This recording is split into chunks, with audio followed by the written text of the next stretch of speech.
Friday night, the Solicitor General of a fictional nation resigned on live television. 12 hours later, she took it back. Sources close to the situation say what happened in between wasn't a change of heart. It was a threat. I've spent the last 3 days going through statements, leaked call logs, and conflicting accounts. Here's what I found. Quick context. Elena Marsh, career prosecutor, 22 years in federal courts, appointed Solicitor General 18 months ago after the last one was pushed out for being, in her own words, too independent.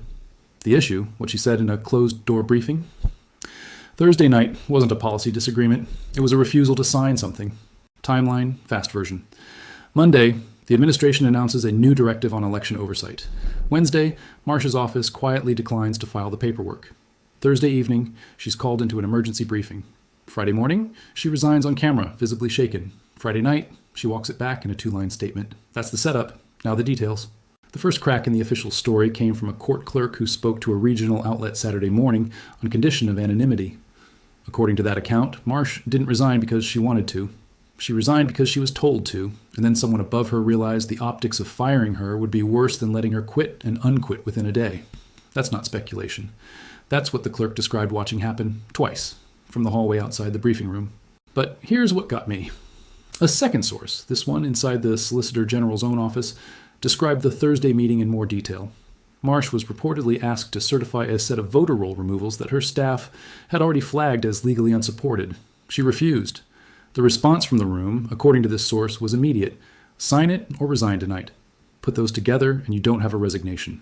You have a forced signature that never happened, followed by a resignation that got reversed before it could take effect. I went through statements from 4 people with direct knowledge of the meeting. The pattern is consistent.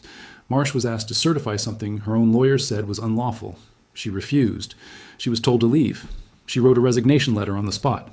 Now, what nobody's covering, the 11 hours between the resignation and the reversal. 9:14 p.m. Friday, Marsh's resignation is announced. 9:52 p.m. A junior staffer inside her office posts, then deletes, a message reading, "This isn't over." 11:30 p.m., 3 career attorneys from the Solicitor General's office submit their own resignation letters, unprompted. 6:40 a.m. Saturday, an unmarked government car is seen outside Marsh's residence. 8:15 a.m., Marsh's official account posts a 2-line statement. She is withdrawing her resignation and will remain in her post to finish what needs finishing. Read that again. A resignation that took less than a day to reverse, with 3 subordinates quitting in protest during the gap. That changes this. Fallout inside the administration. 2 senior officials reportedly called for Marsh to be removed by the end of the week regardless. One cabinet-level appointee, according to 2 independent sources, told colleagues privately that forcing her out now would make her a martyr and recommended waiting. Here's the other piece.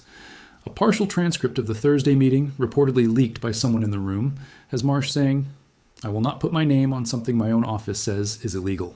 You can have my resignation or you can have my objection in writing. Those are the only 2 things I'm signing tonight." That's in the reporting. Multiple sources describe the room going quiet after that. The administration's public response came Saturday afternoon through a spokesperson. The Solicitor General has the full confidence of this office and remains focused on the work ahead. No mention of the resignation, no mention of the reversal, no acknowledgement anything unusual happened at all. That's the part worth sitting with. An 11-hour resignation, 3 staff departures, an unmarked car outside a private residence, and the official record simply doesn't reflect that it happened. Okay, but look, got to be fair here. The other side has a point. A few points, actually. Officials sympathetic to the administration argue that the Solicitor General works within the executive structure and is expected to implement policy set above her, not overrule it unilaterally based on her own legal judgment.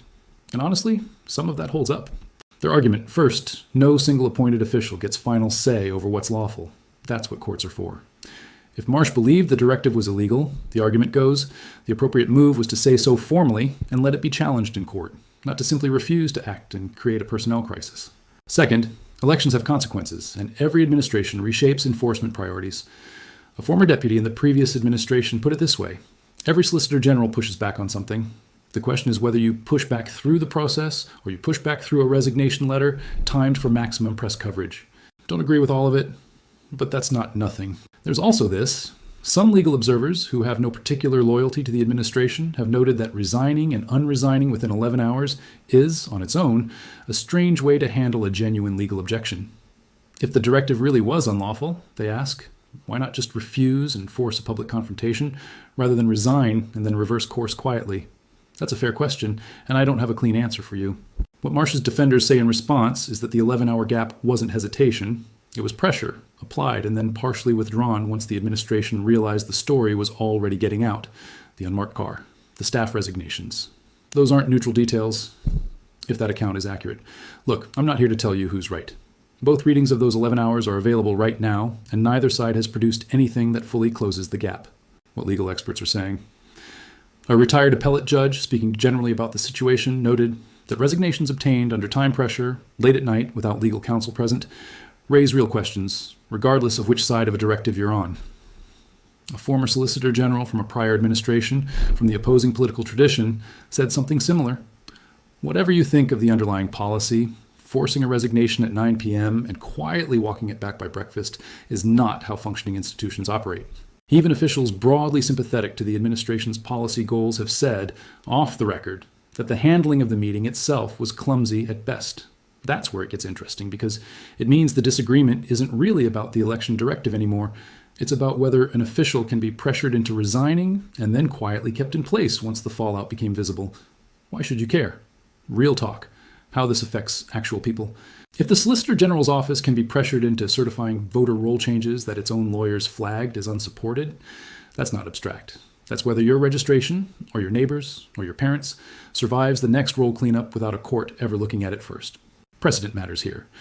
If a resignation obtained under pressure at 9 p.m. can simply be reversed by morning with no public accounting of what happened in between, that becomes the playbook, not just for this office, for any appointed official facing pressure to sign off on something their own staff says is unlawful. What happens next? Marsh remains in her post as of this recording. The 3 attorneys who resigned Friday night have not withdrawn their resignations. A legislative oversight committee has requested Marsh appear for questioning next week. Her office has not yet confirmed whether she will attend voluntarily or wait to be compelled. The unmarked car outside her residence Saturday morning still hasn't been explained by anyone on record. What I'll be watching? Whether Marsh testifies and whether she's asked directly, under oath, what happened in that 11-hour window. If she answers plainly, this becomes very simple, very fast. If she doesn't, the 11 hours stay exactly what they are right now, the most important part of this story that nobody can fully explain. The story's not over, still developing.